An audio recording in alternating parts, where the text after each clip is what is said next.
Saben que amo el fútbol y me gusta muchísimo el fútbol, desde niño.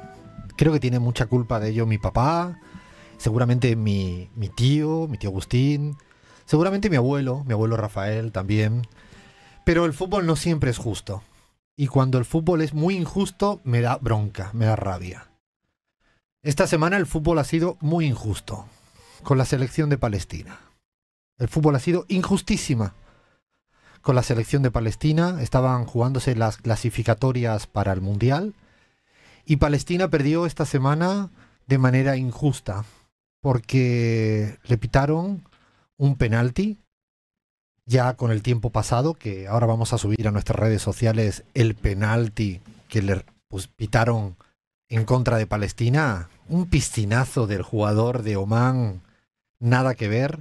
Minuto 97, pasado el tiempo, y ahí perdió la posibilidad de estar en el próximo Mundial del 2026. No sé si luego Donald Trump hubiera impedido que los jugadores palestinos estuvieran en Estados Unidos, o no sé si hicieron lo imposible, una injusticia, para no permitir que la selección palestina pudiera seguir avanzando en las clasificatorias del Mundial del 2026. La verdad que me jodió cuando el fútbol te da la espalda a una selección que tiene mucho mérito porque hace muchos años que no puede jugar en su territorio por culpa de los constantes bombazos, el genocidio del gobierno de Israel permanente.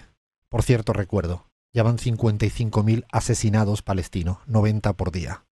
Mucha injusticia en el mundo y también esta vez injusticia en el fútbol. Arrancamos con la pizarra.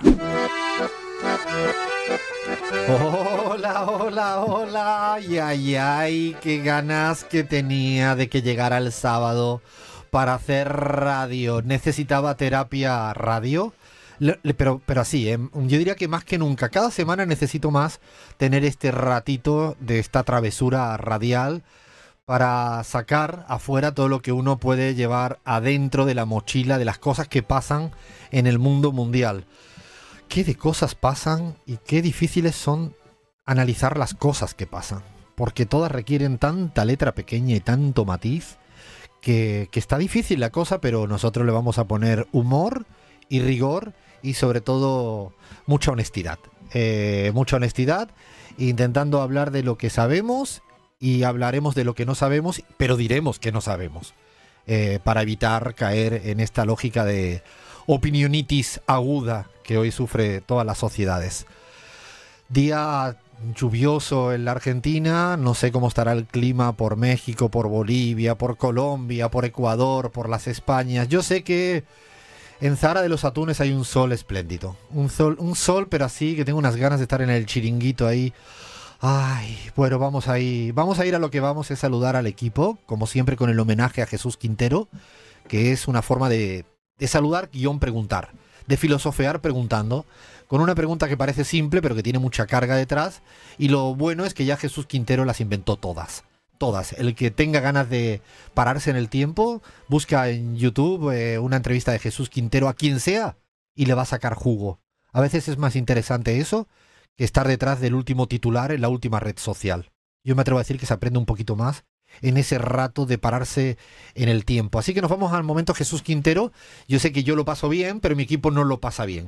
O sea, por ejemplo, Crismar empieza a beber y a tocarse el pelo, Bahía empieza a tener una sonrisa nerviosa, se le ha contagiado la sonrisa nerviosa a Flavia, la sonrisa nerviosa se le acaba de contagiar y el tocamiento de pelo a Gaby, y el único que se mantiene impávido es Lean, y empiezo por él.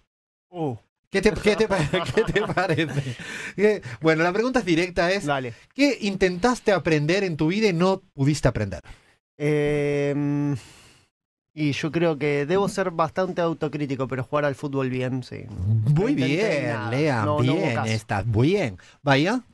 Yo bailo muy mal, Alfredo. ¿Pero lo intentaste aprender? Lo intenté aprender, y no se te da. No se me da para nada, así que ahora hago pogo únicamente, es lo único que ¿Qué es lo que me haces? Defiendo. En Argentina cuando se salta en Ajá. los recitales de rock, ese es el único movimiento Donde en el sale que bien. me defiendo. Ay, No me sale bien, me defiendo. Nos llevamos bien ahí, nos llevamos bien ahí. Un día contaré la vez que fui a intentar aprender folclore en mi vida. Ay, Dios mío. ¿Flavia? Francés, no hay manera. Me anoté en francés 1 y 2 el loop. O sea, llego nada. Je m'appelle Flavia, lo intento, pero no más. Ok, está bien. Así que de vez en cuando le diré algo en francés para molestarla a Flavia. Cris Mar Lujano. Manejar moto. Digo, muy mal balance, la bici a duras penas. Las motos, no, todavía no aprendo, pero aprenderé. Ah, está bueno. Todavía sí que quiere seguir intentándolo. Gaby. Va a parecer raro, porque se supone que alguien que hace política debería saber, pero el ajedrez no es conmigo. Ah, bueno, está muy bien también esa cuota de sinceridad, porque a veces todo el mundo presume de jugar al ajedrez y lo que sabe es mover la ficha, que está bien, pero tampoco es. Yo tengo que reconocer que es la guitarra. Intenté aprender siempre la guitarra con una edad de chico, de mediana edad, y no había manera. Qué oído más patético, qué dedos más torpe. O sea, una cosa, nada. Y mira que mi papá me insistía y a mí me gustaba, pero no hubo manera de aprender y tenía ganas. Hay otras cosas que no he aprendido porque no quise aprender, como lo de la moto, que tampoco sé manejar moto, pues sería un desastre yo con una moto. Le dejamos esta pregunta a toda la audiencia pizarrera para que responda qué quiso aprender y no pudo aprender. O que nos haga otro tipo de pregunta, o nos sugieran cambios en el programa, o nos sugieran que nos quedemos quietos en el programa. Todo, como ya saben, no pueden decirme gallego. Yo amo Galicia, pero soy andaluz y también argentino. Lo pueden hacer por Twitter, donde ya está la pregunta en @lapizarraoc, Instagram o Facebook somos Radio La Pizarra. Nos pueden mandar un mensaje de voz o un mensaje de escrito de texto al 11 50 05 07 10. Repito, 11 50 05 07 10. Estamos en vivo en el YouTube de Radio 10 o twitch.tv/Alfred Serramansi. Y tenemos un programón, tenemos especial Argentina. Con todo lo que ha pasado en la Argentina no podemos no mirar a la Argentina. Vamos a dedicarle tiempo, con calma, para abordar lo que viene ocurriendo en la Argentina y en su fallida democracia. También Colombia, que no solo sirve para aprender de Colombia, sino para entender cómo es difícil a veces poder cambiar las cosas. El mundo revuelto, nos iremos a los Estados Unidos, nos iremos a los bombardeos de Israel. También habrá un ratito para irnos. ¿A dónde me falta? Israel. España. España. Fíjate, acabo de tener un momento fallido, ¿no? A España, que está cayendo la grande. Si querés, no vamos. Y sí, vamos a ir. Y habrá un momento de yapa increíble, que será los robots que hacen cosas que uno no imagina en el mundo. Así que con todo servido, arrancamos con la pizarra. La música es alegre, pero lo que está pasando en Bolivia es muy triste. Y veíamos venir un escenario que íbamos a tener que hablar de muertes. Veíamos venir.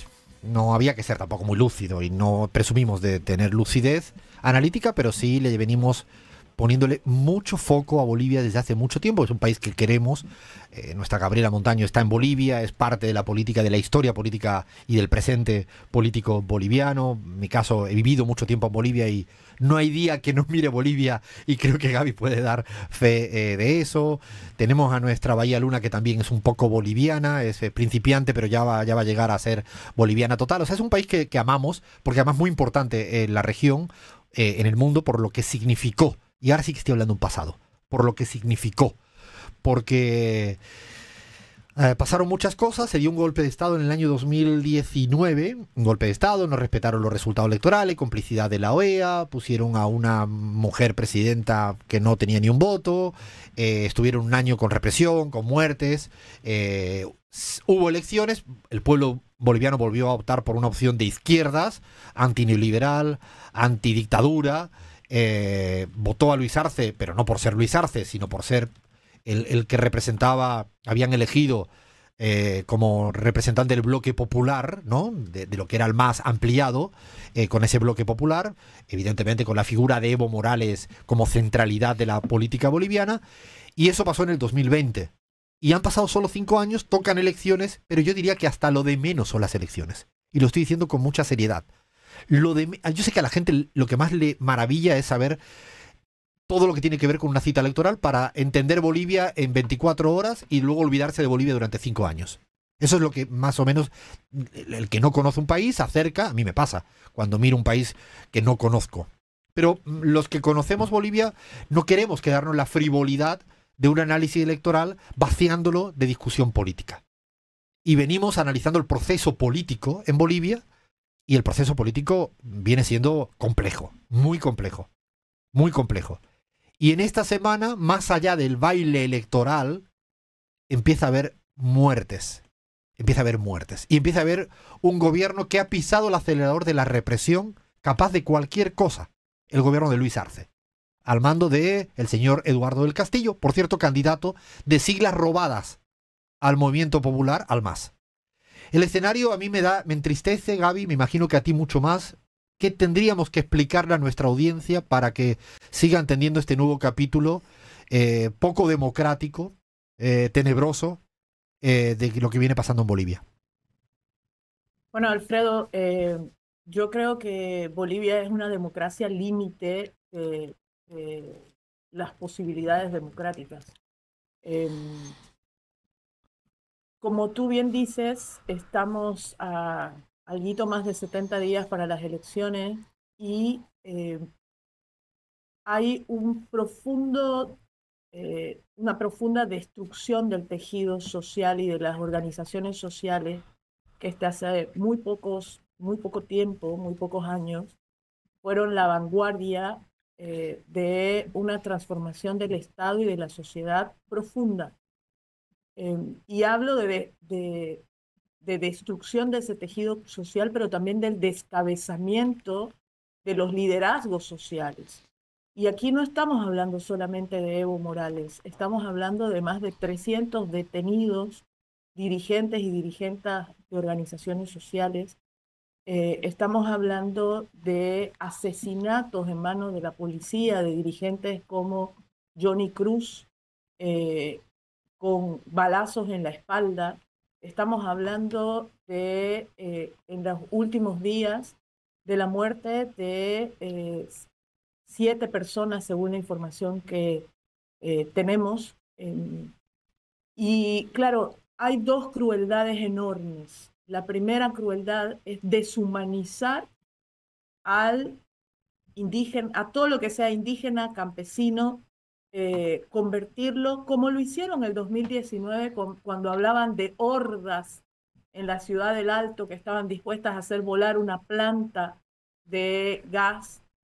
Ahora se deshumaniza a esos campesinos y campesinas que están liderizando las protestas sociales por la situación económica que está viviendo la mayoría de la gente en Bolivia. Una situación muy precaria, con un incremento de precios y inflación brutales, con una falta de combustible, etc. Y entonces esta deshumanización del otro hace posible que cuando lo deshumanizas a ese otro o a esa otra, entonces es posible matarlo, es posible apresarlo sin un Estado de Derecho, es posible abusar, ¿no? Y esa deshumanización es la que se está implementando, la criminalización permanente de la protesta social como herramienta para reclamar cuando algo no es justo. Y entonces todos esos aspectos son sumamente preocupantes y es lo que está en el ámbito político en esta etapa preelectoral. Hemos dicho muchas veces aquí en La Pizarra, la política no son solo elecciones. La política es mucho más que las elecciones. Hay una fragmentación y una atomización, por lo tanto, muy grande de ese campo popular que ha sido durante 2 décadas ejemplo en la región de articulación de las organizaciones sociales. Gaby, yo te quiero preguntar algo. Si tú crees que o sea, el conflicto violento que se está dando hoy en día viene por una fuerte represión y por un pueblo que quiere protestar socialmente porque no le permiten tener candidatura propia. Además de, como tú bien dices, una situación económicamente ya insostenible, porque la gente no puede pagar las cosas, no hay combustible, una desinstitucionalización, tú utilizo tu palabra que la vienes pronunciando constantemente. Hacia adelante, ¿crees que ¿Este conflicto tiene alguna salida democrática? ¿Sientes que hay alguna posibilidad democrática en este momento de, si me atrevo a plantearlo en términos de Álvaro García Linera, sería un empate catastrófico? Yo creo que está muy complicado, Alfredo, porque, digamos, la única vía de salida democrático-electoral en las próximas semanas o meses es Andrónico Rodríguez como opción electoral. Sin embargo, hay un tensionamiento que no se puede ocultar entre Andrónico Rodríguez y Evo Morales, y por lo tanto hay sectores, sobre todo de la población movilizada, que sigue sin encontrar un espacio en las elecciones para votar por quien quiere votar, ¿no? Parece una creo obviedad, ¿no, Gaby? Parece que está diciendo algo. Puede votar por quien quiere votar. Y esto hoy en día hay que reclamarlo. Esto, digo, a veces estamos ya haciendo piruetas en una democracia que empieza a tener que uno demostrar lo evidente, ¿no? Sí, yo en estos días estuve en la conferencia de la Claxo y hubieron algunos compañeros de izquierda que se sorprendieron mucho cuando yo dije que el gobierno de Luis Arce es un gobierno de derecha y en algunos casos, sobre todo en relación a la criminalización de la protesta social, tiene algunos comportamientos de ultraderecha. Y claro, algunos se pueden molestar conmigo, moléstense si quieren, pero uno tiene la obligación de caracterizar las situaciones políticas lo más cercano que puede. Y mi caracterización es esa. Yo creo que, Alfredo, cuando se le limita a la gente la posibilidad de una salida democrática, estamos hablando de derecha o ultraderecha. No podemos estar hablando de una opción de izquierda ni tampoco de centro. Y además suscribo las palabras que cualquier caracterización debe ser dinámica, no puede ser una caracterización de origen porque ganó de una manera, hay que verlo luego en la cancha, y estamos viendo un gobierno de Luis Arce que pareciera que tiene más ganas que llegue la derecha al poder lo más rápido posible que permitir que el pueblo elija a quien quiera elegir. Seguiremos contando con mucha tristeza lo que viene pasando en Bolivia. Seguimos en la pizarra. Y nos vamos a dar nuestra singular vuelta al mundo, que tiene epicentro, centro de gravedad en nuestra queridísima América Latina, pero lo que pasa afuera de las fronteras también tiene mucho que ver con lo que pasa adentro de las fronteras latinoamericanas, porque el mundo está patas arriba, está revuelto. A ver, primera conexión, nos vamos a un país tranquilo, a un país en calma, donde no pasa absolutamente nada, un país de esos desarrollados, con estabilidad, ¿no? Estados Unidos de América, última hora, Grimar Lujano, patas arriba al país. Bueno, Alfredo, no vamos a hablar de las imágenes que todas y todas hemos visto en las redes sociales los últimos días, sino hablar más bien de la cuestión detrás, ¿no? Ahí, para resumirlo en un titular, Estados Unidos está en contra de la inmigración legal. Sí, está en contra de la inmigración legal porque están convirtiendo a la gente en indocumentada al quitarles su estatus legal y luego se atreven, por supuesto, a llamarles ilegales. Por poner un ejemplo, Estados Unidos ha ordenado la salida inmediata de 500.000 de personas de varias nacionalidades tras revocarles el parole humanitario. Estos son personas que cumplen ya con una serie de requisitos exigidas por Estados Unidos para poder obtener este parole humanitario en primer lugar. Entre esas, un patrocinador con evidencia de ciudadanía o por al menos con un estatus de inmigración válido. Evidencia de empleo, de impuestos, estados bancarios, es decir, estaban legales en toda norma. Ahora luego, la política migratoria de Estados Unidos, y esto no es una sorpresa, es perverso y es racista, pero no se quiere regularizar tampoco a los inmigrantes indocumentados. Hay un caos estructural que perpetúa esa explotación, esa marginación, Alfredo. Hay que hablar, por ejemplo, del historial de reformas migratorias frustradas desde un tímido intento en 1985, por allá con Reagan, hasta, por supuesto, el fracaso de las administraciones de Clinton, de Bush, de Obama y, por supuesto, de Biden para aprobar cambios estructurales, ¿no? Incluso cuando controlaban ambas cámaras. Es decir, no hay falta de oportunidad, lo que ha habido es una falta de voluntad política. Y por último, el trumpismo desarrolla una estrategia mediática coordinada en contra de México. En política no hay casualidades. En la última semana, por nombrar 3 hechos puntuales, se lanzaron acusaciones, ¿no? Tenemos a la secretaria de Seguridad de Estados Unidos, Kristi Noem, diciendo, acusando a la presidenta Claudia Sheinbaum de supuestamente alentar las protestas migrantes en Los Ángeles. a un influencer con millones de seguidores en todas sus redes sociales, cristiano, evangélico, ultranacionalista, seguidor de Trump, por supuesto, Charlie Kirk, que calificó a Sheinbaum como una amenaza peor que Putin para Estados Unidos, ¿no? Esto lo cito. Y por último, a Reuters lo tuvimos, la agencia esta internacional de noticias, filtrando una información falsa, porque además fue desmentida por ambas partes de México y Estados Unidos, en la que decía que Estados Unidos presionaba a México para que procese y extradite a políticos con vínculos con carteles. Insisto, una información falsa y que por supuesto no son hechos aislados, todos se hilan, ¿no?, entre esta misma estrategia y lo que venimos comentando, Alfredo. Lo que dice Chris es de máxima preocupación a nivel global porque está abriendo caminos, ¿no?, el señor Trump en erradicar incluso la migración legal o no permitir los cauces legales para los que tienen posibilidad de obtener su ciudadanía o su estatus migratorio. O sea, pero además con un plus, que es que son las contradicciones de este sistema, el de Trump. Y es que el pueblo migrado a Estados Unidos es un pueblo que está insertado a nivel laboral y a nivel societal en el país.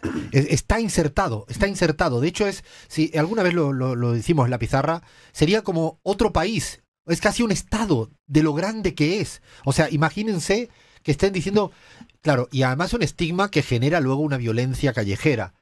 Porque cuando tú marcas con el dedo aquel se tiene que ir del país, estás marcando para que cualquier tarado fascista vaya a hacer cualquier cosa contra esa persona. Cada vez, de verdad que yo, si quitamos la palabra judío y ponemos la palabra migrante, me recuerda esto a Hitler. No tengo otro nombre que ponerle. ¿Qué le voy a poner si le quito la palabra, sustituyo la una por la otra? Dime, Cris, para cerrar. No, lo que decías, Alfredo, de un dato, ¿no? Los latinos en su conjunto en Estados Unidos representan la cuarta economía mundial por tener un Producto Interior Bruto similar al del Reino Unido, al de Francia. Definitivamente Estados Unidos depende estructuralmente. 51% de la mano de obra en granjas lecheras, por poner un ejemplo, son latinos. Por ahí la razón de que Trump haya tenido que recular en las redadas criminales antimigrantes que ha llevado a cabo, porque se quejaron el gremio agricultor de que se están quedando sin mano de obra en sus lugares. La verdad que pongo 3 puntos suspensivos, creo que ya lo ha dicho todo Crismar y realmente es de máxima preocupación en este mundo revuelto, por no decir otra cosa. De situación revuelta, me voy a España, donde el que no se haya dado cuenta de la que está cayendo es que no se ha dado cuenta de la que está cayendo. Efectivamente, Alfredo, porque hay un escándalo de corrupción dentro del gobierno del PSOE que está sacudiendo a toda España y que realmente es, bueno, muy importante en ese país. Santos Cerdán, número 2, número 3, por ahí, muy cerca, número alto, digamos, del partido del PSOE, secretario de organizaciones, fue acusado de corrupción en un escándalo que sacude a todo el gobierno. Un informe elaborado por la UCO, que fue entregado ahora esta semana, habla de existencia de indicios... La UCO es un servicio de inteligencia al interior de un órgano pseudomilitar, porque es la Guardia Civil creada en el franquismo. Digo, son instituciones públicas, fuerzas de seguridad, que filtraron la investigación de la que está hablando Fla. Efectivamente, que habla de indicios acerca de la participación de Cerdán en conveniencia con Ábalos y Koldo García, que ya habían estado también filtrados esta conveniencia, en adjudicación indebida y sobreprecio de obras públicas. Así por hacer un breve resumen, ¿no?, de lo que está pasando. Ahora, la situación es que en España, esto llamado el caso Koldo, está básicamente revolviendo, como decías vos muy bien, Alfredo, a todo el gobierno y al PSOE, porque Pedro Sánchez, líder del partido, presidente de España, tuvo que salir a hablar, tuvo que salir a dar explicaciones, sobre todo porque la persona, Santos Cerdán, que está acusado, era mano derecha, número 2, o sea, alguien muy cercano a Pedro Sánchez. Pedro Sánchez le pidió la dimisión, efectivamente, dimitió Santos Cerdán, pero él habló de que esto va más allá de lo que pasó con Santos Cerdán y obviamente hay un montón de cosas que está pidiendo la gente en España o el resto de los partidos que van desde la renuncia de Pedro Sánchez, o sea, bueno, anoche en la zona de Madrid donde están los edificios, en la calle Ferraz, que es donde está la sede del Partido Socialista Obrero Español, había un montón de fascistas intentando quemar edificios, intentando entrar por la fuerza, o sea, digo, estamos hablando de Madrid, para que el que piense que pasea, luego se despista un argentino, un colombiano, una mexicana, y pasea por Madrid, está viendo, bueno, es que también la ultraderecha está intentando llegar a extremos anoche. Anoche era, Ahora. digo, esto es lo que está pasando en España. Sí, efectivamente, este incendiario le piden la dimisión a Pedro Sánchez. Si no le piden la dimisión, le dicen que convoque a elecciones tempranas. Él ya dijo, no, chicos, esto hasta 2027, que es cuando tienen que ser las elecciones, no va a suceder. Y lo que él sí salió a decir, primero salió a pedir perdón, lo cual toda la oposición le dijo, perdón, ya pidió Rajoy también en su momento. O sea, salió a pedir perdón, pero parece no va a estar, obviamente. Él salió a decir que va a hacer una remodelación del partido, que no va ni a dimitir ni a convocar elecciones, porque según él, esta es frase textual, esto no va del MI o del PSOE, sino de un proyecto político que está haciendo cosas buenas para el país. Y sí anunció una auditoría externa de las cuentas del partido, que eso es como lo que dice... Bueno, es la manera de él de tomar este asunto. ¿Qué está pasando en el resto de las personas en España? La oposición y los que no están a favor de Pedro Sánchez le dicen, me parece que no te estás dando cuenta el nivel de escándalo y el nivel de corrupción, porque todo bien con tu auditoría y todo bien con todo, pero ¿cómo te está pasando esto con ya tus dos manos derechas del partido? Esto pasó con Ábalos, esto nuevamente le vuelve a pasar con Santos Sardán. Entonces dicen como, estás tomándotelo un poquito a la ligera, Pedro, digamos. Pero bueno, lo que estuvimos debatiendo un poco por el aire, él dijo, a ver chicos, la corrupción cero no existe, es algo que dijo Pedro Sánchez, sí dice que tiene que existir la tolerancia cero. Y lo que están diciendo muchos en España es, bueno, podríamos apelar a que exista la corrupción cero, ¿no? O por lo menos que no te siga pasando esto una y otra vez dentro del partido. Claro, yo además coincido con lo que dice Flavia, lo hablamos fuera de aire, compartimos esto de que efectivamente es muy difícil que en una estructura de Estado no exista nada de corrupción. Lo que es cierto es que esto le está ocurriendo en las personas más cercanas en la estructura del partido y de una manera constante. Y yo se lo decía también a Flavia fuera de aire, es que cuando yo tengo un grupo de amigos de toda la vida de que nunca hablan de política. Y cuando hablan de algo de política es porque ha calado aguas abajo en la ciudadanía. La ciudadanía empieza a hablar de cosas que pasan en la política es porque ya ha llegado a todas partes. Y mi grupo de amigos esta semana en el WhatsApp me venían diciendo, no, pero mira lo que ha pasado. Bueno, esto es que llegó. Y esto es preocupante. Y por eso yo creo que es además un gobierno que hay que recordar que el PSOE gobierna no teniendo una mayoría aplastante. Es un equilibrio de fuerzas, ¿no? Digo, por aclarar. Es verdad que ha hecho mucho en materia económica y social, que podría haber hecho más, pero ha hecho mucho. Ha puesto el salario mínimo, probablemente por la presión de la izquierda española, gracias a Podemos, fundamentalmente, luego Sumar, pero fundamentalmente Unidas Podemos, de llegar a 1.100 euros el salario mínimo, poner el impuesto a la banca, a las grandes transnacionales, lo cual uno lo agradece, o la voz contra el genocidio de Israel. Pero claro, la corrupción es una variable más de la gestión y eso es cierto que yo creo que se va a generar un debate. Hay una figura en España que se llama la moción de censura, que es como un juicio político que lo podría hacer el Partido Popular, la ultraderecha le está intentando forzar, pero es que no tienen votos. No. Y por eso están en una encrucijada. Prefieren ir a los medios a putearle, pero no pueden ir al Congreso a tumbarle. Veremos, a ver, yo creo que esta película no ha terminado, porque tengo la sensación de que los audios filtrados no han salido todos los que tenían que salir. De hecho, hay algo ahí medio oscuro, que es cómo ganó Pedro Sánchez las primarias al interior del PSOE. Y cuidado que ha salido alguito. Me parece que esta película no ha terminado y puede pasar absolutamente de todo. Situación muy complicada en la política española y además no es el caso único de corrupción que hemos visto en la socialdemocracia española. ¿Cuánto tolera la sociedad la corrupción? Una gran pregunta para hacerse. Y nos vamos a otro lugar tranquilo. Ven que vamos de tranquilidad en tranquilidad. No hemos ido a Estados Unidos con todo el mundo patas abajo y arriba. No hemos ido a España. Y estos días el genocida de Israel, el señor Netanyahu, ya ha bombardeado no lo suficiente porque va a seguir haciéndolo a Gaza, a Palestina, sino ahora ha dicho, ahora voy a bombardear también a Irán, que llevaba 20 años amenazándole en serio y bombardeo.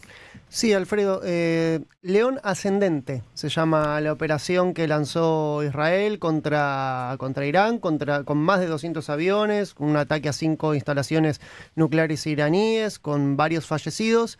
Y es nada más y nada menos, si me permitís, Alfredo, decirlo, es la expresión de un militarismo mesiánico religioso totalmente desatado, ¿no?, en Israel, porque vayamos a lo que significa la palabra león ascendente. Y león es el león es una figura religiosa dentro de la tradición hebrea muy importante, remite a la tribu de Judá, remite a los supuestamente los herederos del rey David, y también es una figura muy importante en la tradición cristiana, porque el león de Judá estaría encarnado en la figura de Jesús de Nazaret. ¿Qué quiero decir con todo esto? Que nos estamos olvidando de que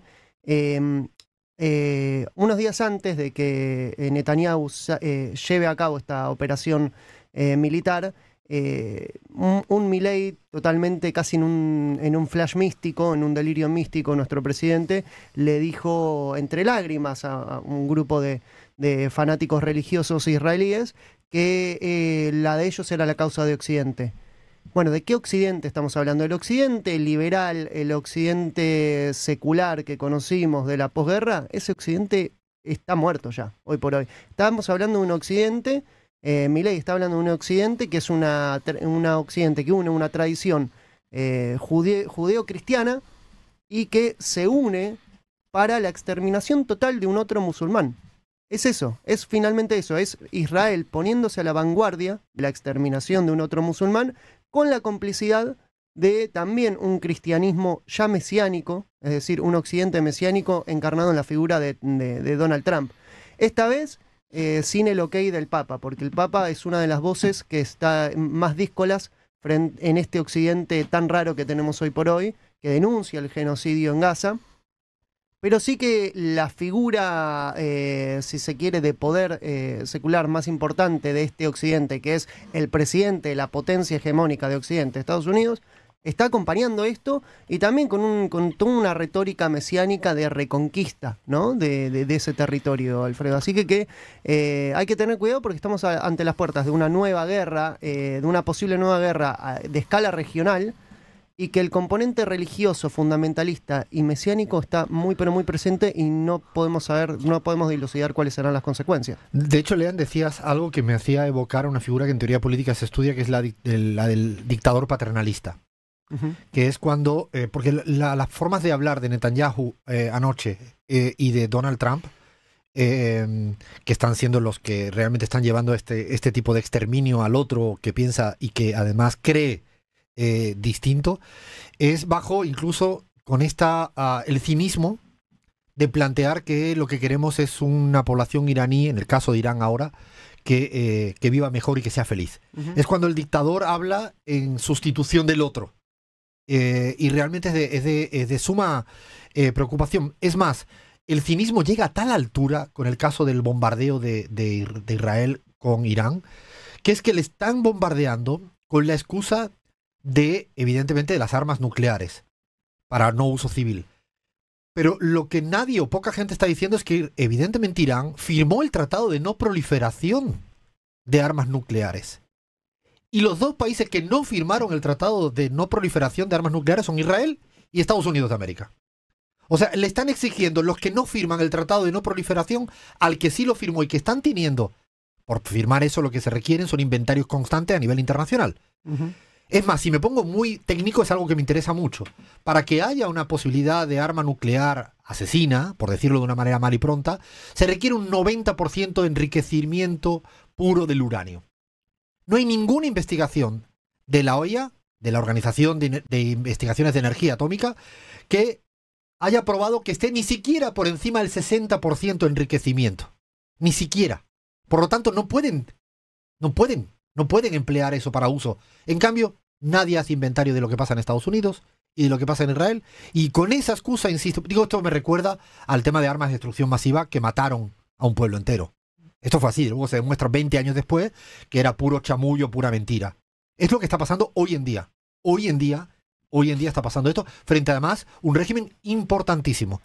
Y además con la complicidad de los organismos internacionales. O sea, yo recuerdo la Primera y la Segunda Guerra Mundial, era mirando para otro lado cuando iba avanzando la lógica de la política mundial expansionista hitleriana. Miraban para otro lado, no pasa nada. Invaden los italianos Etiopía, no pasa nada. Bueno, digo porque las cosas pasan al final, Lean. Las cosas pasan y, Alfredo, en esta trampa perfecta, hay que recordar que en 2018 el propio Donald Trump tira abajo un acuerdo clave que limitaba el programa nuclear iraní. Es el propio Donald Trump el cual deja de suscribir ese acuerdo que había iniciado la presidencia de Barack Obama, y esto lo que hizo como contrapartida es finalmente fortalecer a los sectores más duros en Irán, digo, ¿no? Es decir, frente a la no capacidad de negociación que tuvo en su momento el presidente Donald Trump, generó una trampa perfecta, que es fortalecer a los sectores más duros iraníes y generar este contexto en el cual estamos a las puertas casi de una guerra regional. Veremos, porque además incluso los países que no son aliados históricamente con Irán, como Arabia Saudí, han incluso condenado el ataque del genocida israelita. Hablamos siempre del gobierno de Israel a la cabeza del señor Netanyahu. Con tristeza como está el mundo patas arriba. Y nos vamos para Colombia, que también pasan cosas. Yo diría que es el ejemplo de intentar hacer lo que hay que hacer y para lo que fuiste votado cuando llegas a ser presidente. Es el mejor ejemplo de decir, lo tengo que intentar por la vía A, B, C, D, E, F, hasta que todas las vías institucionales, todas las vías legales, con movilización social pacífica.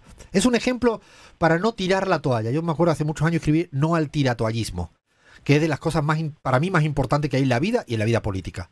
¿Qué ha pasado, Fla, esta semana?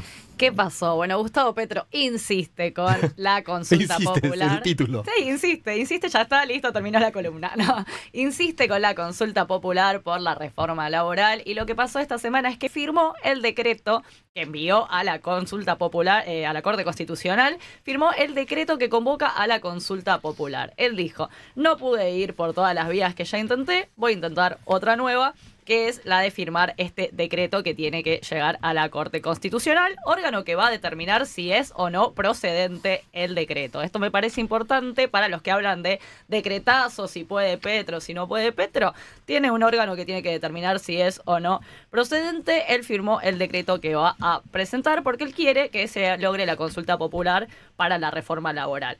Dato importante, yo te recuerdo, Alfredo, esto ya lo hemos hablado, que el Congreso, cuando se dio cuenta que el pueblo podía opinar, dijo, no, esperen, yo voy a sacar... No queremos que el pueblo opine. No queremos que el pueblo opine, entonces vamos a revivir la reforma que teníamos ahí un poco archivada, y el Congreso está debatiendo esa reforma. Y Petro dijo, yo el decreto lo firmé, pero lo puedo derogar antes de ir a las urnas a la consulta popular si el Congreso saca una reforma a la altura de las circunstancias. Si la reforma que sacan efectivamente es progresista, no va para atrás de todos los derechos laborales, etcétera. Gustavo Petro no es que tiene un problema con el Congreso y va a decir, no, ahora yo quiero un decreto. Él es capaz de derogar ese decreto, pero lo que quiere, efectivamente, es una reforma progresista y una reforma consultada al pueblo. O sea que para cosas como, por ejemplo, pagar las horas extraordinarias, como por ejemplo que haya un cupo para personas que tienen minusvalía, discapacidad, cosas que ya en el mundo para recortar la jornada laboral, porque en Colombia es de las más altas del mundo,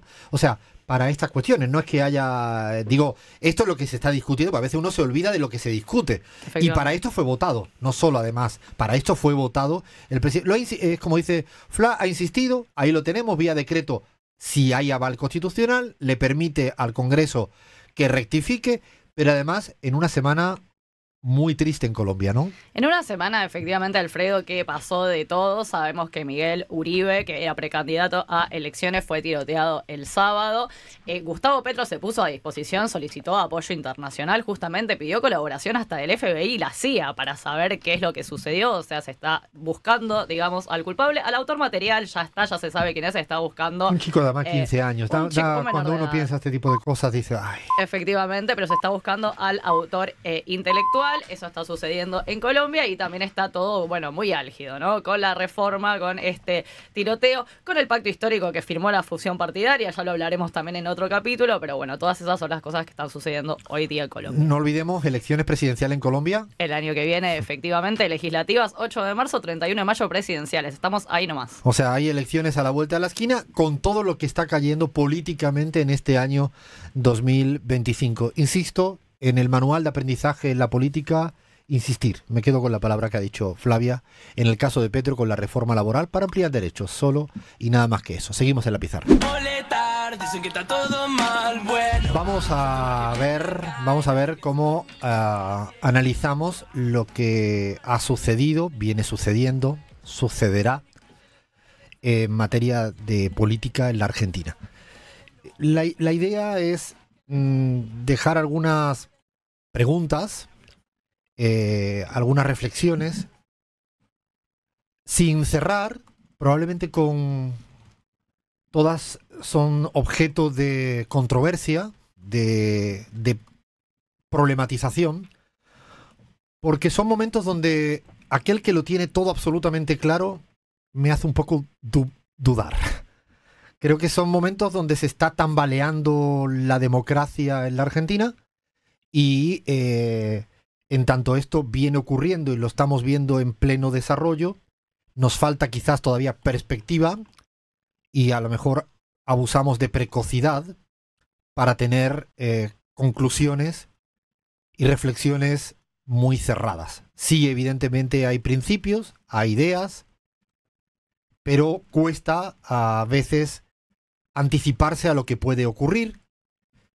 Y yo creo que la idea de lo que vamos ahora a plantear al aire en la pizarra sobre lo ocurrido en la Argentina es intentar tener algunos ejes de análisis, algunas aristas que nos permita pensar y complejizar lo que viene ocurriendo.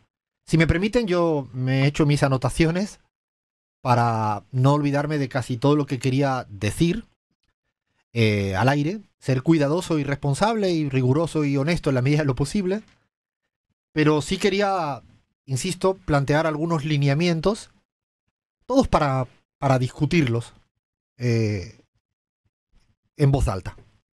El primero es respecto a la importancia que tiene el odio en la política. He escuchado a muchísimos análisis que han querido, o han dicho, o incluso querían anticiparse a la decisión del Constitucional respecto a la proscripción de Cristina, si era un error o un acierto dejar a Cristina proscripta.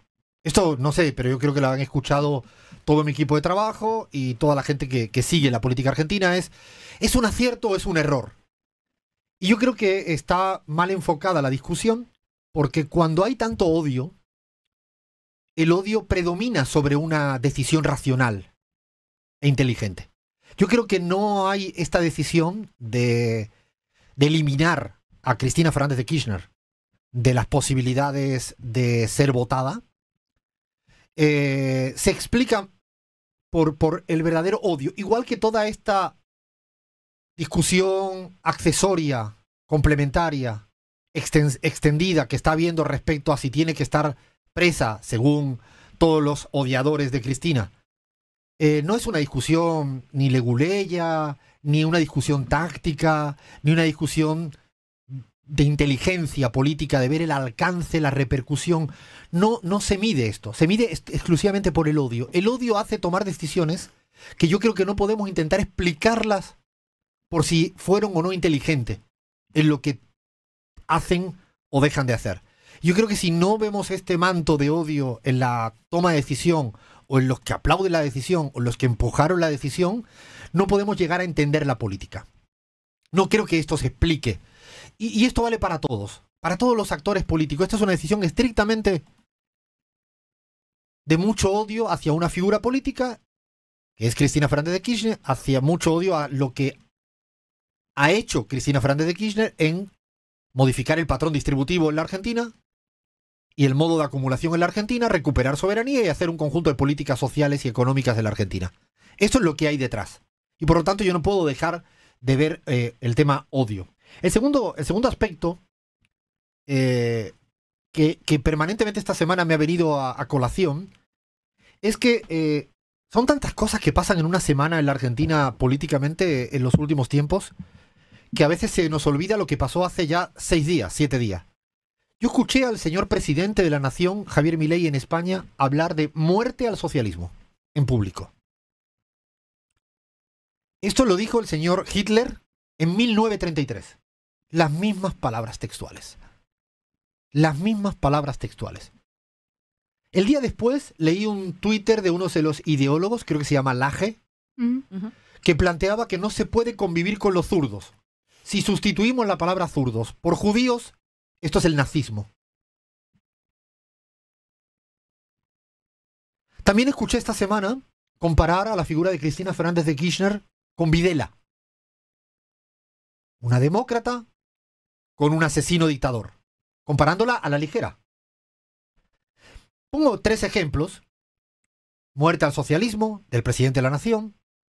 El ideólogo, que no lo hizo a través de un trolls, sino con el descaro de hacerlo en su tweet, en su red social X, que no se puede convivir con los zurdos, y de comparar con Videla.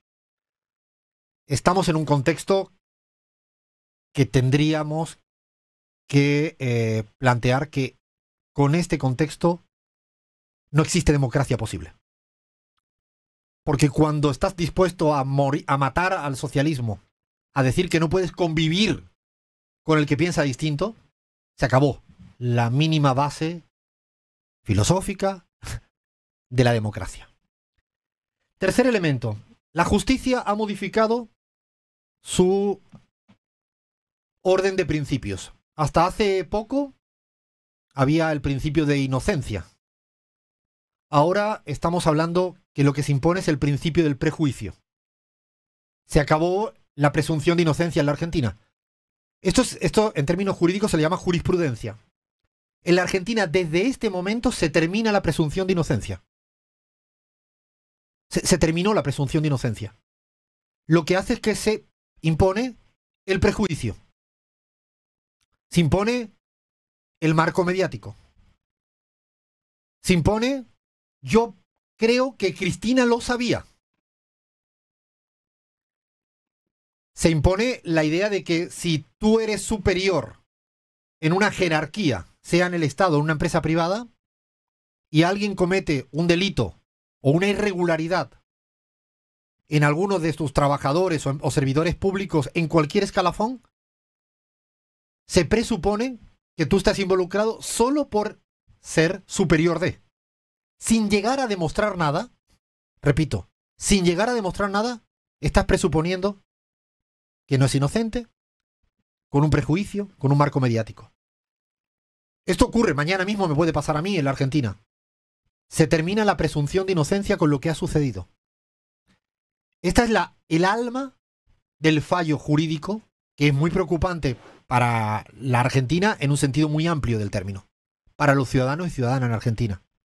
Esto se lo pueden aplicar a cualquiera. A cualquier persona se lo pueden aplicar. Esta es la injusticia reinante en la Argentina. En esta misma línea, cuarto punto. La división de poderes se terminó. Se acabó la división de poderes en la Argentina. Deberíamos hablar de la superposición de poderes. Y hay varios poderes que se superponen. El poder mediático, el poder económico y cierto poder político son los que están hoy en día violando la tradicional división de poderes desde Montesquieu hasta cualquier república que estemos analizando. Se terminó la división de poderes en la Argentina. Se terminó, se acabó. Hoy hay un poder mediático que puede estar zarandeando durante días hasta conseguir el fallo. Puede haber un poder económico que lo esté exigiendo y puede haber parte de un poder político que esté haciendo estragos hasta lograr que la justicia, el poder judicial, sea subordinado, supeditado. Por eso deberíamos hablar de superposición de poderes para caracterizar lo que es hoy en día la Argentina. No es el único país donde está habiendo superposición de poderes, pero sí deberíamos de tenerlo en cuenta. Quinto punto. Lo peor que hay de un líder político es cuando está derrotado y cuando está acostumbrado a tener mucho poder. Hablo de Mauricio Macri. Macri está derrotado política y electoralmente. Y cuando no tiene votos, no tiene aval electoral, ni en la ciudad de Buenos Aires, que era su feudo histórico, ni a nivel nacional, porque no tiene hoy en día respaldo popular, ni en votos, ni en nada. No existe en el imaginario. De hecho, no tiene ni respaldo del todo mediático. Está ausente. Y para alguien que está acostumbrado al poder, estar ausente convierte en una figura como Macri en una figura exageradamente peligroso. Y Macri lo que está haciendo es, como está afuera de la política porque el pueblo argentino lo ha sacado de la política, está dispuesto a utilizar las armas más mafiosas para hacer política. Cuidado que la retirada de ciertos políticos son los momentos más complejos y crueles de ciertos políticos. Cuando se le terminan las posibilidades de estar en la cancha política porque tenían votos, cuando dejan de tener votos, son capaces de cualquier cosa. Y Macri viene demostrando que es capaz de cualquier cosa, poniendo en jaque a la democracia en la Argentina. Sexto punto. Qué paradoja, ¿no? Milei o libertad. En esta semana que ha pasado,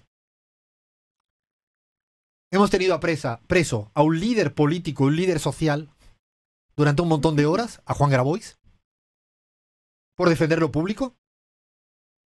Lo hemos tenido preso. Y a Cristina en camino de estar presa. En el país de la libertad. Qué paradoja, qué contradicción. ¿Cuán libre puede ser un país que a los dos de los principales opositores políticos que tiene el señor Milei han sido sometidos a este psicopateo de meterlos presos? Hasta llegar a meterlos presos. Porque ahora ya no es una cuestión conspiranoica. Es que Juan Grabois estuvo un montón de horas detenido, preso. Preso. De hecho, reconocieron que era por directriz de Patricia Bullrich y del señor Javier Milei. La verdad que lo de la libertad es para pensar, por no decir otra barbaridad. Punto 7. Yo creo que hay un desafío hacia adelante muy importante. Ha habido una reacción rápida e inmediata de la clase política argentina y de buena parte de la sociedad argentina. La clase política argentina se ha buscado la manera de juntarse, unirse. Diferentes momentos de la escena política de la Argentina en estos días hemos visto cómo buena parte del peronismo, incluso sectores que no son peronistas pero que son claramente antimileístas, se han juntado, sea en la sede del PJ o sea en cualquier otro lugar. Hemos visto muchas fotografías de juntarse y unirse. Se han juntado actores políticos que todos conocen, los que siguen al dedillo la política argentina, con nombres y apellidos. Todos y todas han estado ahí, presentes, de una u otra manera. Y creo que hacemos un flaco favor en buscar quien estuvo menos minutos. Creo que hacemos un flaco favor. La presencia no se mide en minutos. La presencia es la presencia. Yo no tengo duda de que el gobernador Axel Kicillof ha estado presente. Y no tengo duda de que Juan Grabois ha estado presente. Y no tengo dudas que el Sergio Massa, que fue llegando tarde, también estuvo presente.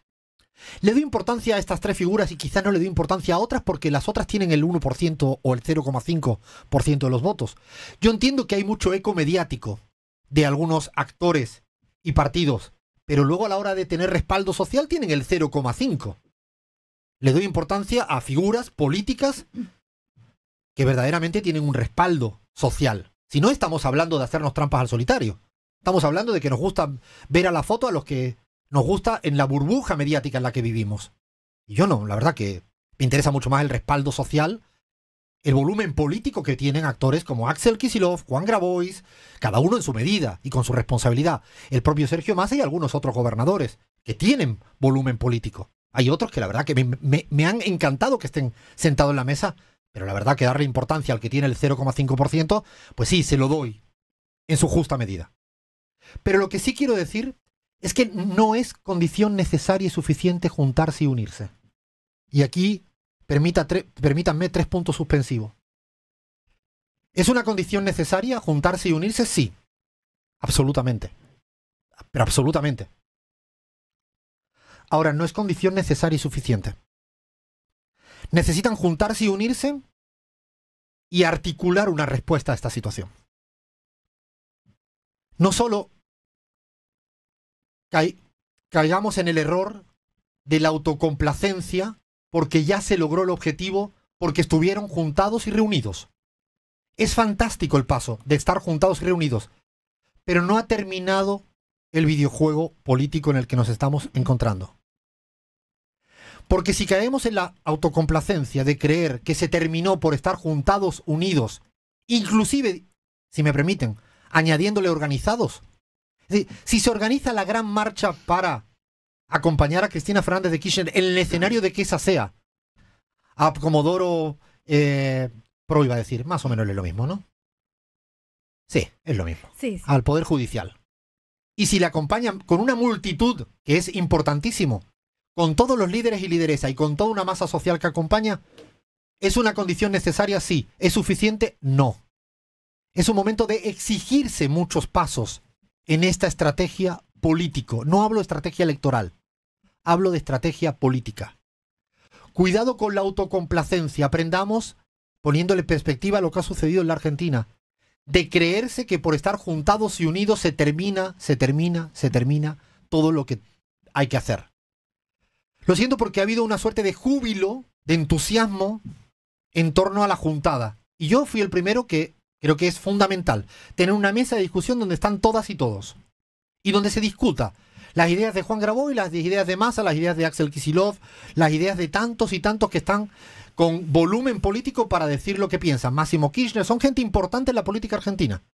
Ahora, creerse que la partida termina porque se juntan, se unen y se organizan de cara a una marcha multitudinaria, yo creo que es insuficiente. Porque el enemigo, el adversario político, está yendo por otro redil. Está yendo a otra velocidad. Está dispuesto a cualquier cosa. Y con mucha preocupación he notado como que ya se terminó todo lo que había que hacer. Esto recién empieza lo que hay que hacer. Recién empieza lo que hay que hacer. Entiendo la importancia cuando te falta algo, que exista ese algo. Pero creer que es condición necesaria y suficiente es no entender la responsabilidad y la dimensión de lo que hoy en día se está jugando en la Argentina. Porque los que están enfrente, Milei, Macri, el Poder Judicial, el Poder Económico, el Poder Mediático, está dispuesto a todo. Por eso, insisto, celebro la juntada.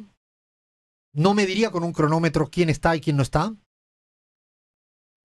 Me parece importante que estén de una u otra manera. Cada uno tiene una responsabilidad distinta. Y a partir de ahí, insisto, toca seguir pensando qué hacer. Y ahí hilvano con el siguiente punto. ¿Qué hacer? ¿Qué hacer? Qué difícil es responder a esta pregunta. Esta semana toda la gente que ha hecho un gran esfuerzo por comunicar mediáticamente, digo la clase política, y poner el pecho y poner de frente a lo que ha ocurrido, creo que hay una pregunta que era muy difícil de responder. ¿Qué hacer a partir de ahora? ¿Solo basta con preparar la marcha del miércoles? Yo creo que no. Y espero, y estoy convencido, de que la clase política argentina va a estar a la altura discutiendo qué hacer. Y ahí incorporo una variable que aprendí en este tiempo que llevo en América Latina, analizando y estudiando y militando en la política. Y es la audacia. Es momento de plantear cuestiones audaces. Por lo menos, fíjense con lo que me quedo, de discutirlas. La discusión de las medidas audaces puede dar de sí las mejores medidas hacia adelante. Que no se termine la discusión en la juntada. Que empiece la discusión en la juntada sobre audazmente qué hacer.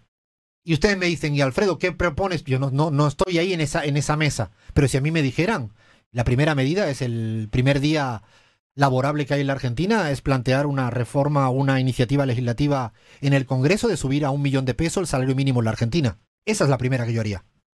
Si me preguntan a mí, que yo no pinto nada en esto. ¿Por qué? Porque hay que hacer un clic muy interesante, que es vincular lo que está pasando contra Cristina con la cotidianidad de la gente. Porque además es que es natural, no hay que forzarlo. Lo que está pasando contra Cristina, efectivamente, afecta a la cotidianidad de la gente. Pero hay que buscar en las propuestas y en el relato aquellas cuestiones que a la gente le haga ese clic, esa conexión entre la proscripción a Cristina y en lo que le mejora su cotidianidad a la gente, la cotidianidad. Yo me iría el lunes. Que no tengo los votos, ese no es el debate en este momento.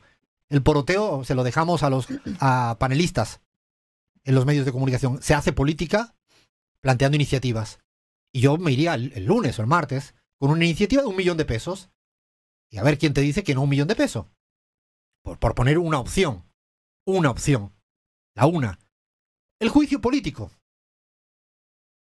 Que no se tienen los votos, que se pierde, que se gana. Bueno, entonces estamos otra vez desaprendiendo a hacer política. Porque se aprende a hacer política incluso cuando tienes minoría. No estoy diciendo que sean las medidas o que sean las decisiones audaces. Lo que estoy planteando es que hay que pensar decisiones audaces hacia adelante. ¿Por qué no plantear una suerte de consenso sobre los límites? Y ponérselo encima de la mesa a los que a los que están aplaudiendo tímidamente la proscripción de Cristina, a cierto sector del radicalismo, a cierto sector del peronismo que todavía no se ha abierto la boca, a otros sectores que están ahí merodeando y que de alguna manera están contentos y contentas. Bueno, ¿por qué no plantear una cuestión de límites? Los límites, pero por escrito, límites este y este. Y a partir de ahí se firma un gran acuerdo político. Yo creo que son momentos para la audacia, para la valentía y para no pensar que se ha terminado de organizarse la política en contra del adversario actual.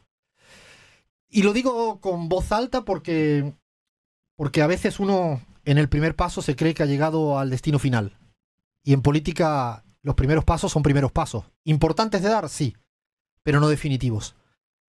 Son elementos para discutir. Ninguno son verdades absolutas ni dogmáticas, pero sí tenía ganas de plantearlos aquí al aire y como corolario, como complemento, le voy a pedir también una idea fuerza a cada una de mi equipo de la pizarra. Vaya. Bueno, no habíamos hablado de qué ibas a decir, pero coincido bastante, por suerte, menos mal. Yo creo que en relación al adversario político, es el gran estafador y el gran traidor al pueblo argentino, porque vos bien decías lo de la libertad, proscriben a la principal candidata de la oposición que había dicho que iba a presentarse en las próximas elecciones, hizo campaña también diciendo que iba a ir por la casta y fue por el salario de las y los argentinos y de los jubilados. En ese sentido, es lo que vos también venís planteando. El Frente Milei es la única decisión y la única discusión que tiene que importar en este sentido, porque está recortando la libertad y los salarios y la vida real y cotidiana de todo el pueblo argentino. Todas las demás discusiones tienen que ir en ese sentido y no en otro. Y la verdad, solamente como ciudadana argentina, me gustaría que todas las personas del peronismo que representen o que hayan representado algo en esta sociedad se puedan unir en esas discusiones. Lean. Bueno, Alfredo, déjame dar una lectura muy breve y prospectiva. Ojo con confiarse en la inevitabilidad histórica, de que esto se cae o de que esto ya pasó en Brasil, que esto ya pasó en Argentina, los 18 años de proscripción. Porque en primer lugar la movilización permanente tiene sus límites, en algún momento se agota, sobre todo en esta sociedad del cansancio y de la rápida frustración, digo. Y también hay que tener en cuenta que no solamente el peronismo aprende de su historia, sino el antiperonismo, y perfecciona mucho sus mecanismos. Así que hay que estar atento con esas variables. Flavia. Yo algo que quiero agregar a lo que dijiste, que también coincido mayoritariamente en todo lo que fue dicho, es, no puedo decir qué hacer, sí creo que es importante discutirlo de cara al futuro, pero sí es muy importante para mí no volvernos ellos, no someternos nosotros al odio. Acá ellos quieren proscribir a una persona para siempre. Al margen de proscribirla para siempre, la quieren poner presa, sea en su casa, sea en donde sea, presa, privada de su libertad por 6 años. Y escuché mucho, guarda ahora cuando se dé vuelta la tortilla, y cuando Milei o cuando Macri. No. Se va a juzgar todo lo que se tenga que juzgar, todo eso no me parece mal, pero nosotros no somos ellos. Nosotros lo que queremos y lo que tenemos que hacer es las cosas que le importan al pueblo, y lo que tenemos que discutir es política. Por supuesto, me parece que lo que hacen ellos está absolutamente mal, es absolutamente irregular, inconstitucional, es un poder judicial tomado. Todo eso lo opino, pero yo no creo en... Flavia, esto a título personal, yo no creo en la revancha, yo no creo que nos tengamos que volver eso. Yo creo que nosotros tenemos que hacer lo que siempre hicimos, que es discutir política y discutir política a favor del pueblo. Gaby. Bueno, tú preguntabas por propuestas y yo estaba pensando en propuestas que tengan que ver con aquella gente que no es asalariada, que se ha convertido en una mayoría en Argentina. Tú planteabas el $1.000.000 como salario mínimo, pero eso beneficia a gente asalariada. Quienes no son asalariados, yo pensaría en créditos por debajo del 1% de interés para iniciativas que puedan tener que ver con producción, con servicios, etcétera. Hay un montón de gente que necesita una motocicleta, o una bicicleta o una máquina para poder trabajar. Eso por un lado, y por otro lado, la defensa en el Congreso de los presupuestos de las provincias que están siendo quitados por el nivel nacional y que afecta en la capacidad que tienen los gobernadores de hacer obras. Discutir al menos cómo defender ese presupuesto. Yo pondría esos dos temas sobre la mesa. Creo que son muchas cosas las que se pueden seguir diciendo. Queríamos, insisto, abrir esta discusión con mucho respeto, abriendo las ventanas, los ejes, las aristas que no se pueden quedar sin analizar y sin problematizar. Seguiremos, desgraciadamente, hablando de este problema democrático en la Argentina. No sirve la marcha, aunque vayan 5 millones de personas a acompañar a Cristina. La están acompañando a la cárcel y eso está mal. Total.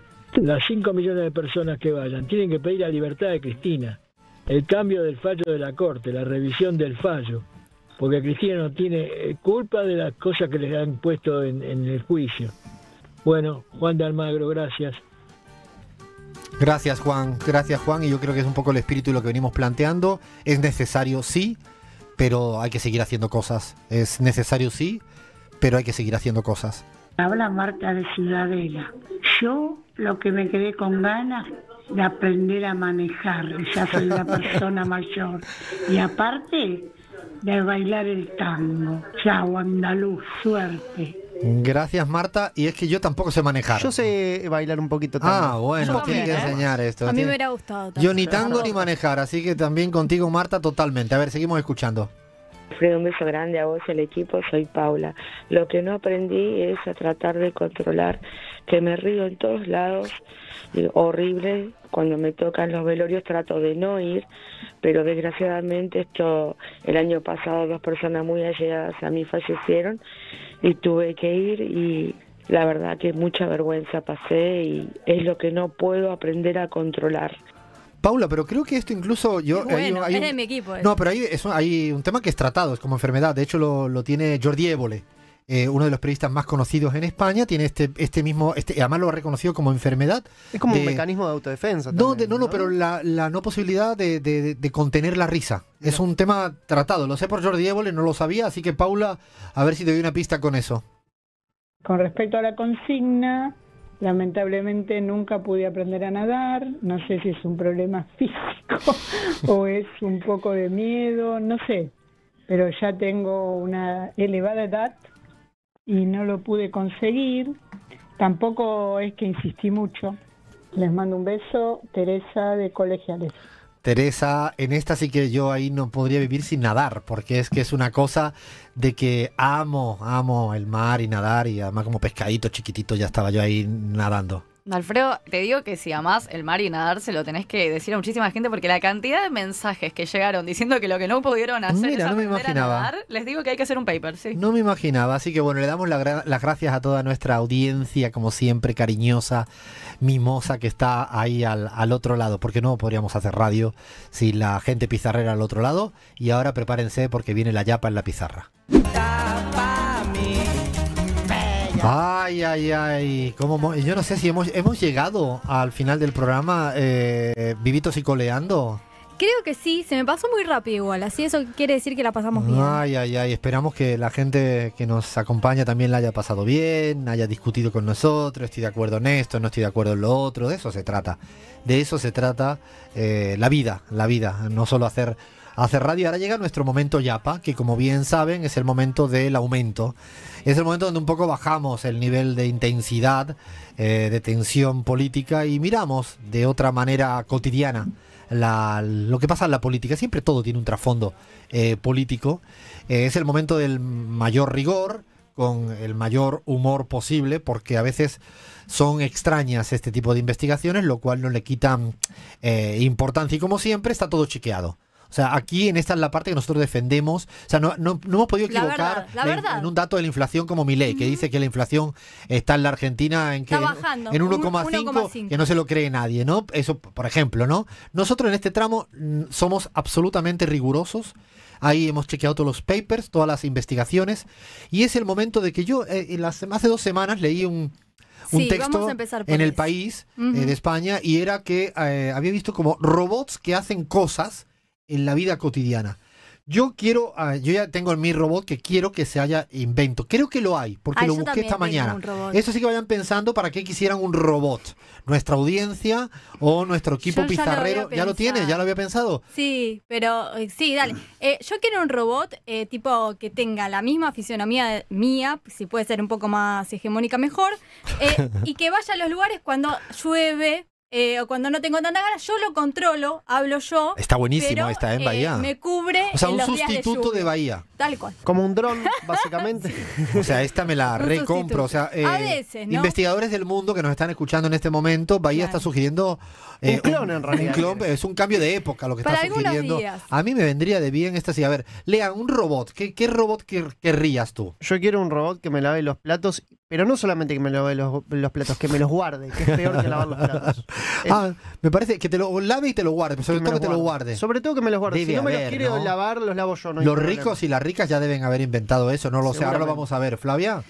Yo creo que existe en Japón, sin lugar a dudas, China, o sea, por ahí existe, pero yo lo único que necesito es un robot que me planche la ropa, porque es la cosa, para mí, más tediosa del planeta, pero también odio a la gente que está con la ropa sin planchar. Entonces, es Gracias, como Flavia, por O sea, el yo. comentario. Claro, yo O sea, también. gracias, Flavia. Qué linda. O sea, el 90% de la humanidad, básicamente. Por eso les un robot, chicos, así fácil. Cris, ¿un robot para qué necesitamos o queremos?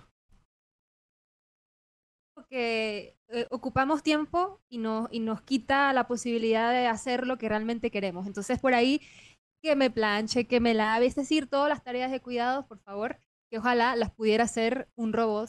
Eso quiero yo. Me parece, una quiere que lo haga todo. O sea, Cris ha pedido un robot que lo haga todo. O sea, buscan facilitos. A ver, Gaby, ¿vos de qué? Bueno, hay un robot, bueno, robot no sé si se le puede llamar, pero una banda para músicos, que sea una banda que se pueda inflar y desinflar, llevarlos a los shows y traer. Esa idea la escuché de un músico muy cercano, así que ahorrar en pasajes, los metes en una maletita pequeña y los sacás para el show. Me parece que no está nada mal, Buenísimo. Me parece que no está nada. Yo, el robot que ahora mismo me compraría mañana, y además creo que lo hay, porque el otro día lo googleé y lo hay, es que yo amo moverme con Lola en mis brazos y caminar y balancearla. Eso lo amo. Es un momento que disfruto mucho, eso. Pero lo que no me gusta tanto es mover la cuna cuando Lola está dentro de su Moisés cuna y lo tengo que mover con el pie o con la mano. Porque siento que eso lo podría hacer un robot. Claro. O sea, Como esa una parte pata la podría anexa, hacer un robot. claro. De hecho, es que lo hay. Lo peor de todo esto es que lo hay. Lo No lo voy a buscaste. comprar, evidentemente, porque uno tiene que pasar por lo que tampoco le gusta. Pero cualquier cosa hay en la vida robotizada. Hasta ahora vamos a descubrir cosas, hasta en la política hay. Sí, la realidad es que esta columna la vamos a tratar con humor. Un poco me preocupa, Alfredo, te tengo que decir, porque hay de todo y estas son tecnologías que están avanzando un poco sin límites y sin control, ¿no? También. Vamos con el mundo de los deportes, porque vos bien dijiste que viste una noticia en el país que hay robots que juegan a este parkour, que es como este juego de obstáculos donde robots corren por las paredes verticales, saltan desniveles y suben escaleras a alta velocidad, algo que yo no podría hacer bajo ningún punto de vista, ni entrenándome. Y también al parkour.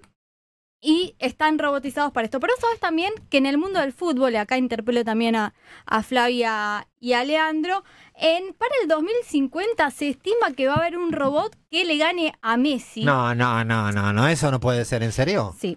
La No.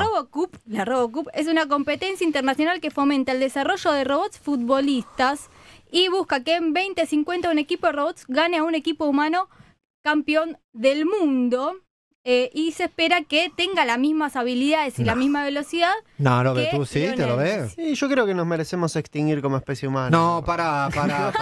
Aquí llega, Claro, llega la día alegría de para uno. lluvia. El que nos esté escuchando en la Argentina, hay un día de lluvia en vivo y directo. Muchacho, pará. Apaguen Bueno, el micro a este chico, Pero, por favor. a ver, el Mundial de Clubes que vamos a ver ahora, ¿no es algo así parecido? ¿No son Yo prefiero ver el torneo de Primera B Nacional, donde todavía el factor humano Estamos de acuerdo, pero... sigue presente. Sí, que toda esa banda de mercenarios casi robots. Uy, cómo está Lean. Lean está para partirla Tengo toda. otra para Lean, porque esta A ver. me lo decías hace 2 semanas y te decía que no, pero hoy la verdad que capaz que lo puedo llegar a considerar novios, novias, robots. ¿Cómo novia? No entiende esto. ¿Eso existe? Sí, existe, en Estados Unidos está haciendo furor. El O sea, que te costo- buscas una novia robot, un novio robot. Sí, personalizar su físico y su personalidad. Va a tener... Pero esto existe de verdad, Sí, Bahía. sí, por supuesto que sí. Según los gustos de cada cliente, el costo O sea, de una mi suma- sobrina Zoe me puede llegar ahora cuando la Con vea un de la mano novio- con un novio robot. Si tiene 175 mil dólares, sí. ¿Cuánto? 175 Menos mal que no va a llegar con el novio robot. Quiero decirles que ¿Es amor o no la- es amor, a fin de cuentas?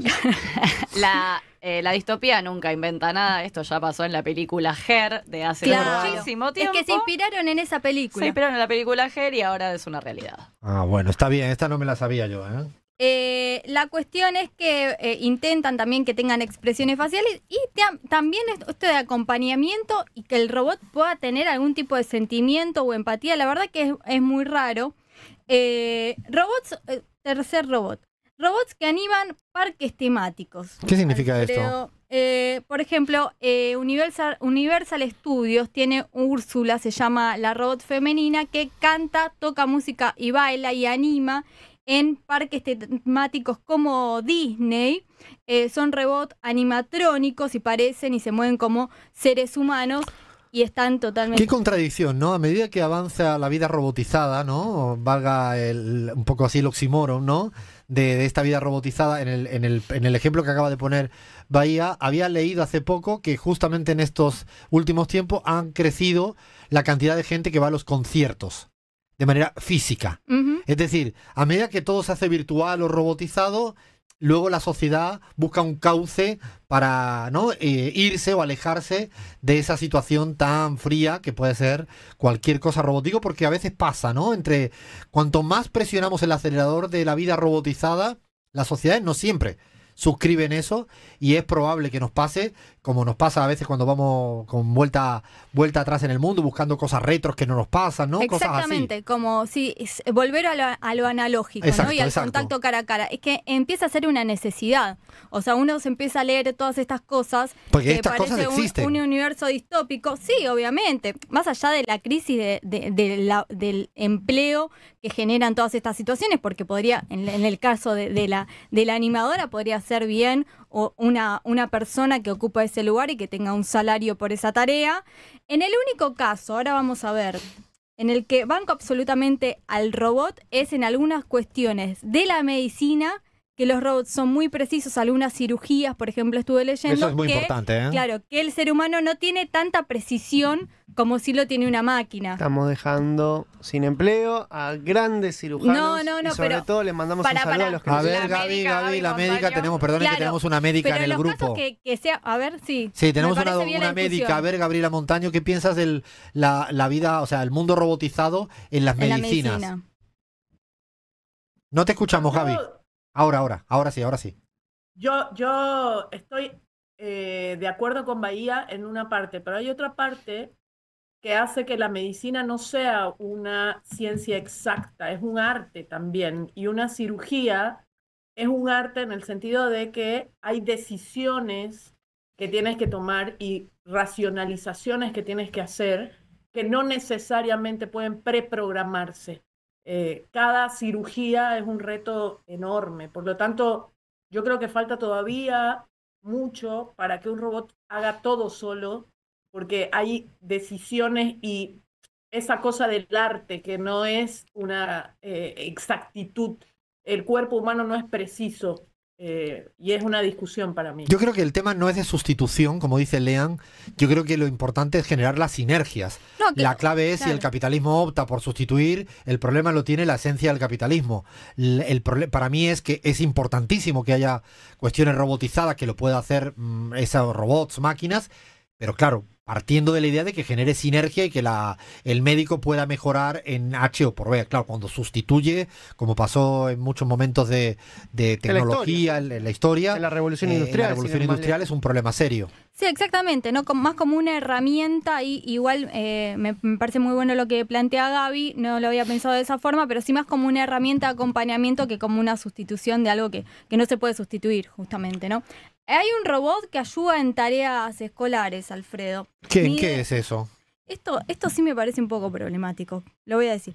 Un robotito que mide 22 centímetros de altura y 1 kilo de peso, y además este es bastante más económico porque cuesta 279 euros, no es tan caro. ¿Cuánto es? ¿no? ¿Cuánto es? 279 ¿Y qué es lo que euros. hace? Es un robotito así de 1 kilo de peso y 22 centímetros de altura, en el que ayuda, está programado para niños autistas o a niños que tienen alguna dificultad en la escuela, con diferentes contenidos que se le va poniendo para que aprendan diversas situaciones. Ahora, también que un niño esté permanentemente hablando con un aparato, eso también no se midió cuál es el impacto negativo puede acabar, ¿no? de esta situación. Lo ganado por un lado Claro, se pierde por otro lado. Aprendió matemática, pero Sí. no habló con nadie más entonces. Claro, le faltó toda la inteligencia emocional que te va a faltar en la vida, o sea, que no es solo la matemática. Tal cual. Doy otro debate. Esto es debate tras debate. ¿Por qué están los robots rascacielos?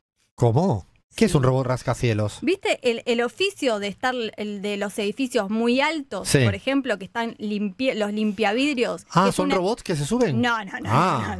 no. Yo qué sé.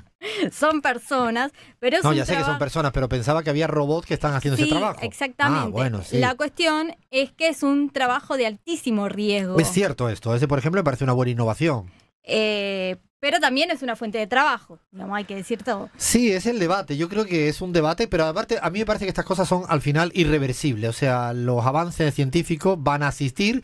La clave es que deje de trabajar esa persona jugándose la vida arriba y acabe trabajando en algo infinitamente mejor. No creo que sea un problema lo uno o lo otro. Y ahora, para terminar este bloque, hay robot en el mundo de la política. Vaya, a ver, yo no... Sí. O sea, una pregunta que tengo antes de terminar es...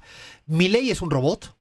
No te lo puedo confirmar. Ah, bueno, está bien, entonces está bien. Yo no- Es que me estaba Tampoco dudando. negar, ¿no? No, ni negar. Vos Ni- sabés que esta Ni columna... desmiento, ni...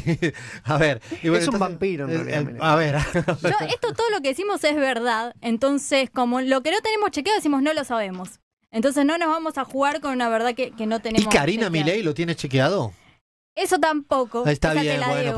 pasemos. Pero va. no me voy a jugar, mira si al final No, eran parece robots. que sean y me decís, robots, me parece decís, que sean robots. Dijeron en la chapa que no eran robots. Y bueno, ¿y qué tenemos en la política Tenemos- que haya algún robot? Sí, hay un robot que lidera un partido político. ¿Qué? ¿En serio? Espérate Sí, un sí. momento que esto es...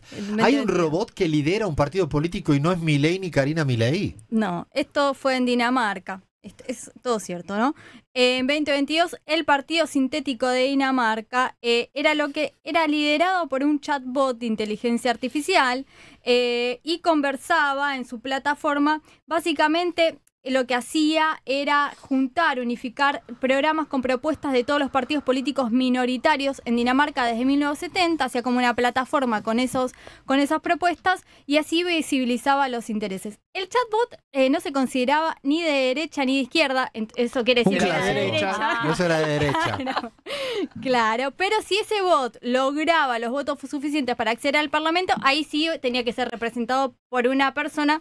Eso no lo sabemos, finalmente sí. O sea, estamos dando ideas que dentro de poco... O sea, Parisi en Chile, ¿será un robot, Flan? Puede ser, o sea, lo puede hacer desde cualquier parte del mundo, ¿no? Vive en Estados Unidos, pero nadie lo ha visto por Chile. Puede ser. Y el último, tenemos un robot candidato. Esto sí vinculado más a la inteligencia. ¿Un robot candidato? Sí, a la inteligencia ¿O un candidato que se artificial. parece a un robot? Ya, eso- Porque también hay un eso montón, tenemos sí, ejemplos Hay de un sobra. montón. Más vinculado al chat GTP, pero también son cosas que se vienen y no podemos descartar un robot en la presidencia, ¿no? Candidato presidencial demócrata en 2024 en Estados Unidos, Dean Phillips, cuando estaba en campaña. Esto también fue muy polémico porque era casi una estafa, porque lo que hacía el muchacho era generar como una falsa relación con él, que gente le preguntaba a él qué le parecía cierto tema y en realidad no estaban hablando con él, estaban hablando como en una conferencia con él, pero era como todo automatizado, no era él en realidad el que estaba contestando esas preguntas, por lo cual esto ya casi es el límite de una estafa, ¿no? Ay, ay, ay, que yo creo que esto que está contando Bahía hoy, anótenlo, porque dentro de 20 años debe ser el pan nuestro de cada día. En la política seguro va a llegar esta robotización ridícula, porque cuando es para bien está todo bien, pero cuidado, cuidado. Atención, seguimos en la pizarra. Soy Josefina de San Justo. Qué triste lo que está pasando con Israel, que le tiró a Irán y ahora, bueno, la guerra es muy triste lo que está pasando. Bueno, con respecto a lo que yo nunca pude lograr fue manejar. Bueno, ya tengo 77 años, me doy por vencida. Josefina, te mandamos un fuerte abrazo y yo además absoluta sintonía con el no saber manejar. Ojalá llegue a los 77 años como usted y pueda decir lo mismo. Significaría que hemos llegado hasta los 77 años sin saber manejar. Ay, ay, ay, ya va llegando la hora de ir echando persianas e ir retirando todos los bártulos y cachivaches que tenemos encima de hoy del estudio. El estudio en Radio 10, acá en la Argentina, en Buenos Aires, en Palermo.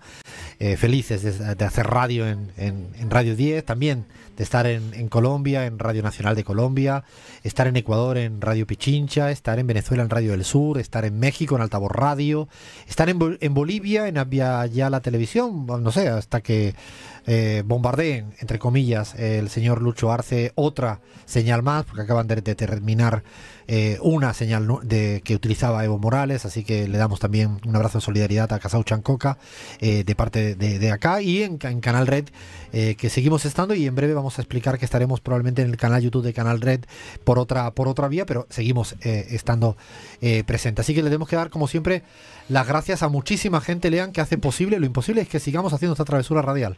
Estuvo Fer Saninelli en la edición de La Pizarra, en el video Baco Mason y Cele Guida, en la operación técnica Radio 10 Lucas Moreira, en la operación de YouTube Renata Córdoba, redes Leonardo Dudech, producción Cristina Chiesa, edición de sonido Charlie Cacabielo. Hoy en el servicio informativo estuvo Gabriel Sanfilippo, musicalización Javier Fábregas, coordinación Cristian Carballo, dirección general Sebastián Pedrón, y ya llega Pablo Ladaga en la continuidad de Radio 10. Y por favor quédense escuchando radio siempre, pero sin ninguna duda es la mejor compañía, es no invasiva. Uno te puede enseñar cosas, te puede provocar cosas, te dan ganas de discutir, te dan ganas de aprender. La radio es fantástica, a cualquier hora, en cualquier momento.